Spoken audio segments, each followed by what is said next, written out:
Dans cette méditation, je voudrais vous montrer que Dieu ne nous a pas aimés en l'air, vaguement, de manière conceptuelle. Il nous a aimés d'un cœur de chair, bien réel, bien palpitant, un cœur battant, et il nous a même aimés à cœur ouvert. Mais auparavant, chers amis, un mot pour vous dire que c'est toujours un plaisir de vous retrouver pour nos vidéos des missionnaires. Vous êtes très nombreux à nous suivre, et rendez-nous un service, s'il vous plaît, suivez-nous sur notre compte Instagram ou sur notre page Facebook, et de grâce, partagez ces contenus de tout cœur. Merci.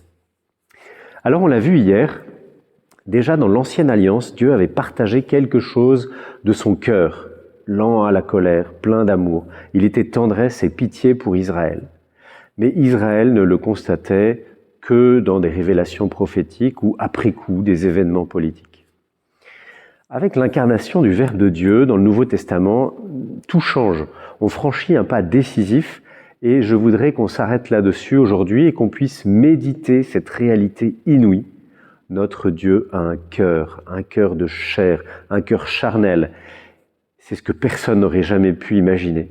En prenant notre nature, Dieu a épousé notre pulsation. Rendons-nous compte, dès le ventre de sa maman, Jésus a eu un petit cœur qui bat. Aujourd'hui, grâce à la technique, aux échographies, on peut entendre le battement de cœur d'un petit bébé à partir de 8 semaines de grossesse. Ce qui émerveille toujours les parents, eh bien, on imagine la joie profonde de la Sainte Vierge quand elle a ressenti battre le cœur de son fils. Et ces deux cœurs battant à l'unisson avec celui de Saint Joseph. Jésus a eu un cœur joyeux d'enfant, un cœur vaillant d'adolescent, un cœur généreux de jeune homme. Il a eu aussi un cœur sacrificiel d'homme accompli. Et toute sa vie a été un débordement de son cœur, mais on va s'arrêter sur 3 moments clés pour mieux comprendre, selon saint Paul, quelle est la largeur, la longueur, la profondeur, la hauteur, et connaître l'amour du Christ qui surpasse toute connaissance. Alors, premier passage des évangiles, c'est saint Jean qui se penche sur le côté du Christ. On est le jeudi saint, la veille de la Passion, et saint Jean veut ausculter le cœur de Dieu. Cor ad cor loquitur, le cœur parle au cœur, disait saint François de Sales.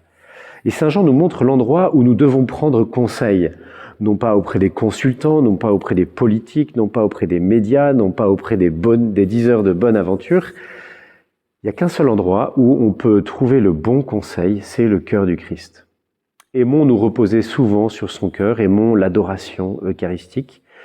Et ça pourrait être un effort d'aujourd'hui, l'effort concret de ce jour, trouver quelques minutes à passer dans une église au pied du tabernacle sur le cœur de Jésus. Deuxième passage crucial, c'est la lance du soldat longin qui va percer le côté du Christ. Jésus vient de mourir sur la croix et pour attester sa mort, eh bien, son côté est ouvert. Et l'Écriture nous rappelle qu'il ne faut pas détourner le regard. Ils regarderont vers celui qu'ils ont transpercé. Il faut affronter l'entaille dans le cœur du Christ car ce sont nos péchés qui lui ont brisé le cœur. Et c'est le moment de le reconnaître. J'ai percé le cœur du Christ. Jésus transforme ensuite cette blessure en grâce. C'est le geste annoncé par les prophètes qui provoque la libération des eaux vives. L'eau du baptême, source de purification. Le sang de l'Eucharistie, source de vie. C'était déjà annoncé par Jésus. Si quelqu'un a soif, qu'il vienne à moi, qu'il boive et celui qui croit en moi. De son cœur couleront des fleuves d'eau vive aussi, nous dit l'Écriture. Le cœur de Jésus déborde spécialement dans les sacrements. Le sacrement est le moment où affleure le plus le cœur du Christ. Allons nous confesser pendant ce carême. Troisième passage essentiel, c'est saint Thomas qui met son doigt dans le côté de Jésus. Jésus est ressuscité, il est apparu aux apôtres, mais Thomas n'est pas là, il ne croit pas. Alors le dimanche suivant, Jésus lui apparaît et lui demande de mettre sa main dans son côté. Le Caravage, ce peintre célèbre, le représente de manière éblouissante. On voit le doigt de Thomas qui s'enfonce dans le côté de Jésus.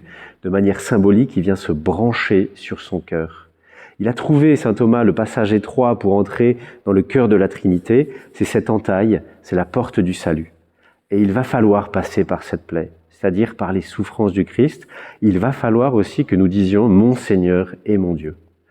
Voilà de quoi donner sens à nos épreuves, à nos blessures, nos pénitences de carême, parce que le catholique n'aime pas la souffrance pour elle-même, mais Jésus nous montre que si notre souffrance est offerte dans la foi, elle est la porte étroite pour entrer dans le cœur de Dieu. Chers amis du Sacré-Cœur, Saint Carême à vous tous.